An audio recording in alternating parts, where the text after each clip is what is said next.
Hello friends, welcome back to my channel. ఈరోజు మనం చెప్పుకోబోయే సినిమా మామూలు హర్రర్ సినిమా కాదు. ఇందులో దెయ్యాల కంటే మనుషుల మనస్తత్వాలే మనల్ని ఎక్కువ భయపెడతాయి.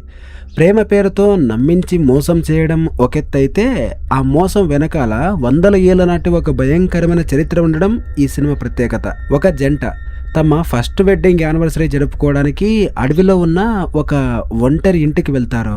అక్కడ ఆ భార్యకి ఎదురైన వింత అనుభవాలు ఏంటి, అసలు ఆ భర్త ఎవరు, చివర్లో ఊహించని విధంగా ఆ అమ్మాయి ఆ ప్రమాదం నుంచి ఎలా బయటపడింది అనేది చాలా థ్రిల్లింగ్గా ఉంటుంది. క్లైమాక్స్లో వచ్చే ట్విస్ట్ అయితే మీ మైండ్ని బ్లాక్ చేస్తుంది. మరి ఆలస్యం చేయకుండా కథలోకి వెళ్ళిపోదాం. ఈ సినిమా ఓపెనింగ్లో మనకి ఒక కార్ ట్రావెల్ కనిపిస్తుంది. అందులో లిజ్ మరియు మాల్కమ్ అనే భార్యాభర్తలు ఉంటారు. వాళ్ళకి పెళ్ళై సరిగ్గా 1 సంవత్సరం పూర్తయింది. ఆ ఫస్ట్ వెడ్డింగ్ యానివర్సరీని సెలబ్రేట్ చేసుకోవడానికి మాల్కమ్ వాళ్ళ ఫ్యామిలీకి చెందిన అడవిలో ఉన్న ఒక ఐసోలేటెడ్ క్యాబిన్కి వెళ్తూ ఉంటారు. మాల్కమ్ వృత్తిరీత్యా ఒక డాక్టర్, అయితే లిజ్ ఒక పెయింటర్. చూడటానికి వాళ్ళది చాలా హ్యాపీ కపుల్లా కనిపిస్తుంది. అలా దారిలో ఉండగా లిజ్కి తన బెస్ట్ ఫ్రెండ్ మ్యాగీతో ఇంతకుముందు ఫోన్ కాల్లో మాట్లాడిన మాటలు గుర్తుకొస్తాయి. మ్యాగీ ఫోన్ చేసినప్పుడు ఆమె మాటల్లో చాలా టెన్షన్ కనిపిస్తుంది. మాల్కమ్ లాంటి వాళ్ళని నమ్మకూడదు లిజ్, అతను ఖచ్చితంగా నీకు తెలియకుండా ఏదో దాస్తున్నాడు. బహుశా అతనికి ఇదివరకే పెళ్ళయి పిల్లలు కూడా ఉండి ఉంటారు. అతను నిన్ను మోసం చేస్తున్నాడేమో, జాగ్రత్త అని హెచ్చరిస్తుంది. కానీ లిజ్కి మాత్రం మాల్కమ్ మీద పిచ్చి ప్రేమ. అతను అలాంటి వాడు కాదు మ్యాగీ, అనవసరంగా లేనిపోయిన డౌట్స్ క్రియేట్ చేయకు అని ఫ్రెండ్కి సర్ది చెప్పి ఫోన్ పెట్టేస్తుంది. కానీ మనకు మాత్రం ఆ ఫ్రెండ్ మాటల్లో ఏదో నిజం ఉందేమో అనే చిన్న డౌట్ క్రియేట్ అవుతుంది. కొంతసేపటికి వాళ్ళు ఆ అడవి మధ్యలో ఉన్న క్యాబిన్కి చేరుకుంటారు. అది చుట్టూ చెట్లతో, పక్కనే ఒక చిన్న ఏరు పారుతూ, చూడటానికి చాలా అందంగా, చాలా నిశ్శబ్దంగా, భయంకరంగా కూడా ఉంటుంది. లోపలికి వెళ్ళగానే లిజ్ ఆ ఇంటిని పరిశీలిస్తుంది. లిజ్ గీసిన ఒక పెయింటింగ్ని మాల్కమ్ చాలా ప్రేమగా గోడకి తగిలిస్తాడు. లిజ్ ఇల్లంతా చూస్తూ ఉండగా కిచెన్లో కౌంటర్ మీద ఒక బాక్స్ కనిపిస్తుంది. దాని మీద ఫ్రెష్గా ఉన్న కేక్ క్రీమ్ అంటుకుని ఉంటుంది. అంటే ఎవరో కొద్దిసేపటి క్రితం వరకు అక్కడ ఉన్నట్లు అనిపిస్తుంది. లిజ్ ఆశ్చర్యంగా మాల్కమ్ని అడిగితే, ఓహ్ అదా, ఇక్కడ పని మనిషి ఎప్పుడూ ఇలాగే క్లీనింగ్ అయిపోయాక నా కోసం స్వీట్ పెట్టి వెళ్తుంది, అదొక ట్రెడిషన్ అని చాలా సింపుల్గా కొట్టిపరేస్తాడు. కానీ అది వినేవాళ్ళకి అంత కన్విన్సింగ్గా అనిపించదు. ఆ తర్వాత లిజ్ కిటికీలోంచి బయటకు చూస్తుంది. వాళ్ళ ఇంటికి ఎదురుగా కొంచెం దూరంలో ఇంకొక చిన్న ఇల్లు కనిపిస్తుంది. అదేంటి అని అడిగితే, అది మా కజిన్ డారెన్ ఇల్లు, వాడు పెద్ద విధవ, వాడి జోలికి వెళ్ళొద్దు అని మాల్కమ్ చెబుతాడు. ఇక సాయంత్రం అయిపోతుంది.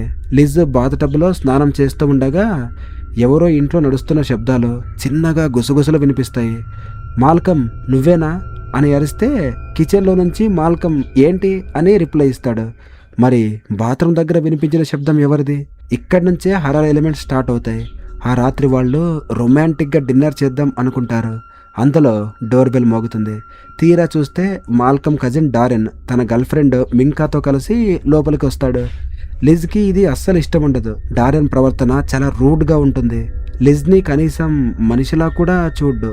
ఇక ఆ అమ్మాయి మింకా అయితే డ్రగ్స్ తీసుకున్న దానిలాగా మత్తులో తూలుతూ ఉంటుంది. ఆమెకి ఇంగ్లీష్ రాదు. అక్కడ టేబుల్ మీద ఉన్న కేక్ బాక్స్ని చూసి మింకా, దీని రుచి చెత్తలా ఉంటుంది అని తన భాషలో కొనుగుతుంది. అంటే ఆ అమ్మాయికి ఆ కేక్ గురించి ముందే తెలుసన్నమాట. కొద్దిసేపటికి డారెన్ వెళ్ళిపోతూ మాల్కమ్ చెవిలో, ఆమె చూడటానికి చాలా బాగుంది, ఎక్కువ లేట్ చేయకు, త్వరగా పని కానిచ్చేయి అన్నట్లుగా ఒక వింత సైగ చేసి వెళ్ళిపోతాడు. వాళ్ళ మాటలు, చూపులు లిజ్కి చాలా అసౌకర్యంగా అనిపిస్తాయి. వాళ్ళు వెళ్ళాక మాల్కమ్ లిజ్ని దగ్గరికి తీసుకుని రొమాంటిక్గా మాట్లాడతాడు. అలా వెంటనే నువ్వు ఈ చాక్లెట్ కేక్ తినాల్సిందే అని పట్టుబడతాడు. లిజ్కి చిన్నప్పటి నుంచి చాక్లెట్ అంటే అస్సలు ఇష్టం ఉండదు. నాకు వద్దు అని ఎంత చెప్పినా మాల్కమ్ వినడు. ప్లీజ్ నా కోసం, నా ఆనందం కోసం తిను అని చెప్పేసి ఎమోషనల్గా బ్లాక్మెయిల్ చేసి మరీ బలవంతంగా ఆ కేక్ ముక్క తినిపిస్తాడు. లిజ్ అయిష్టంగానే దాన్ని మింగుతుంది. ఆమె కూడా ఈ కేక్ చెత్తలా ఉంది అంటుంది. ఇక ఆ రోజు రాత్రి నిద్రపోయాక లిజ్కి భయంకరమైన కలలు వస్తాయి. ఎవరో తుపాకీతో తన తలకి గురి పెట్టినట్టు, అడవిలో కొంతమంది ఆడవాళ్ళు రక్తం కక్కుతూ అరుస్తున్నట్లు, ఇలాంటి వింత దృశ్యాలన్నీ కనిపిస్తాయి. ఒక్కసారిగా ఉలిక్కిపడి లిజ్ నిద్రలేస్తుంది. ఇక్కడే ఒక వింత జరుగుతుంది. నిద్ర లేచిన లిజ్ తనకు తెలియకుండానే ఒక రకమైన ట్రాన్స్లోకి వెళ్ళిపోతుంది. నేరుగా కిచెన్లోకి వెళ్ళి అసలు తనకు ఇష్టం లేని ఆ చాక్లెట్ కేక్ మొత్తాన్ని గబగబా తినేస్తుంది. ఆ కేక్లో ఏదైనా మత్తుమందు లేకపోతే వశీకరణ పదార్థం ఉందని మనకు చాలా క్లియర్గా అర్థమవుతుంది. మరుసటి రోజు ఉదయం లిజ్కి మెలకు వచ్చేసరికి మాల్కమ్ బ్రేక్ఫాస్ట్ చేస్తూ ఉంటాడు. ఖాళీ అయిన కేక్ బాక్స్ చూసి బాగా ఆకలి వేసినట్లుంది అని వెటకారంగా అడుగుతాడు. ఇంతలో మాల్కమ్కి ఒక ఫోన్ కాల్ వస్తుంది. ఫోన్ మాట్లాడుతూ కంగారుగా లిజ్ దగ్గరికి వచ్చి, లిజ్, సిటీలో నా పేషెంట్ ఒకరు చాలా సీరియస్గా ఉన్నారు, నేను అర్జెంటుగా వెళ్ళాలి, సాయంత్రం 6 గంటలకల్లా వచ్చేస్తాను అని చెప్పి లిజ్ని ఆ నిర్మానుషమైన అడవి మధ్యలో ఒంటరిగా వదిలేసి వెళ్ళిపోతాడు. లిజ్ ఒంటరిగా ఉన్న ఆ సమయంలోనే వింత సంఘటనలు పీక్ స్టేజ్కి వెళ్ళిపోతాయి. బయట అడవిలో ఎవరో స్త్రీ డ్యాన్స్ చేస్తున్నట్లు, మరుక్షణం మాయమైపోయినట్లు కనిపిస్తుంది. పక్కనే ఉన్న ఏరిలో లిజ్కి ఒక పాతకాలం నాటి లాకెట్ దొరుకుతుంది. దాన్ని తెరిచి చూస్తే అందులో ఒక స్త్రీ ఫోటో ఉంటుంది. ఎదురింట్లో ఉన్న డారెన్ గర్ల్ ఫ్రెండ్ మింకా అడవిలో సహాయం కోసం అరుస్తున్నట్లు, ఎవరో ఆమెని ఈడ్చికెళ్ళినట్లు లిజ్కి కనిపిస్తుంది. ఇదంతా భ్రమనా లేక నిజమా అని లిజ్ కన్ఫ్యూజ్ అయిపోతుంది. సరిగ్గా అప్పుడే లిజ్ ఫ్రెండ్ మ్యాగీ మళ్ళీ వీడియో కాల్ చేస్తుంది. లిజ్ పరిస్థితి చూసి, నువ్వు ఇంకా ఆ పిచ్చోడిని నమ్ముతున్నావా? వాడు హాస్పిటల్కి వెళ్ళలేదు, ఖచ్చితంగా వాళ్ళ పిల్లల దగ్గరికి వెళ్ళుంటాడు, నువ్వు అక్కడి నుంచి వచ్చాయి అని గట్టిగా చెబుతుంది. లిజ్కి కూడా ఈ అనుమానం బలపడుతుంది. సాయంత్రం అవుతూ ఉండగా డారెన్ మళ్ళీ ఆ ఇంటికి వస్తాడు. మాల్కమ్ లేడని తెలిసి వాడెప్పుడు అంతే, అమ్మాయిల్ని ఇలాగే వదిలేస్తాడు అని వెటకారంగా మాట్లాడతాడు. డారెన్ ప్రవర్తన చూసి లిజ్ భయపడి బాత్రూంలోకి వెళ్ళి దాక్కుంటుంది. డారెన్ ఒక పెద్ద కత్తి పట్టుకుని బాత్రూం వైపు వస్తున్న శబ్దాలు వినిపిస్తాయి. లిజ్కి గుండె ఆగినంత పని అయిపోతుంది. కానీ సడన్గా ఆ శబ్దాలు ఆగిపోతాయి. లిజ్ భయపడుతూ బయటికి వచ్చి చూస్తే డారెన్ ఉండాడు. కానీ కిచెన్ సింక్లోని గార్బేజ్ డిస్పోజల్లో డారెన్ చేతి వాచ్ కనిపిస్తుంది. అంటే డారెన్ని ఎవరో లేదా ఏదో శక్తి మాయం చేసినట్లు ఆమె కనిపిస్తుంది. వెంటనే లిజ్ మ్యాగీకి కాల్ చేయడానికి ట్రై చేస్తుంది. కానీ ఈసారి ఫోన్లో మ్యాగీ గొంతు రాదు. బదులుగా ఒక వింత రాక్షస గొంతు, నువ్వే ఆ తల్లివి అని అన్నట్టు వినిపిస్తుంది. అది విని లిజ్కి పిచ్చెక్కిపోతుంది. చీకటి పడ్డాక మాల్కమ్ ఇంటికి తిరిగి వస్తాడు. పేషెంట్ చనిపోయింది అని అబద్ధం చెబుతాడు. కానీ ఈసారి లిజ్ మాల్కమ్ని నమ్మదు. బాత్రూంలోకి వెళ్ళి తలుపులు వేసుకుంటుంది. అక్కడ వెతుకుతూ ఉండగా నేల మీద పడి ఉన్న ఒక ఫోటో లిజ్కి దొరుకుతుంది. ఆ ఫోటోలో మాల్కమ్ వేరే ఒక స్త్రీతో మరియు 2 పిల్లలతో నవ్వుతూ ఉంటాడు. అది చూసిన లిజ్కి మత్తిపోతుంది. మాల్కమ్ డోర్ తీసుకుని లోపలికి వస్తాడు. లిజ్ ఆ ఫోటో చూపించి నిలదీస్తుంది. ఎవరు వీళ్ళు? నాకు అబద్ధం చెప్పావా అని అరుస్తుంది. అక్కడే మాల్కమ్ తన నిజస్వరూపాన్ని బయట పెడతాడు. సినిమా మొత్తం తలకిందలయ్యే ట్విస్ట్ ఇది. మాల్కమ్ చాలా కూల్గా, అవును వాళ్ళు నా ఫ్యామిలీనే, కానీ అది చాలా ఏళ్ల క్రితంది అంటాడు. అసలు విషయం ఏంటంటే మాల్కమ్ మరియు డారెన్ సాధారణ మనుషులు కాదు. వాళ్ళ వయసు 200 సంవత్సరాలు. 200 ఏళ్ల క్రితం ఇదే క్యాబిన్ ఉన్న స్థలంలో ఒక ప్రెగ్నెంట్ లేడీ అయిన మంత్రగత్తె నివసించేది. ఆమె అచ్చం లిజ్ లాగే ఉండేది. మాల్కమ్, డారెన్ కలిసి ఆ ప్రెగ్నెంట్ లేడీని కిరాతకంగా చంపి పందుల దొడ్లో పడేశారు. కానీ ఆమె కడుపులో ఉన్న బిడ్డలు మాత్రం చనిపోలేదు.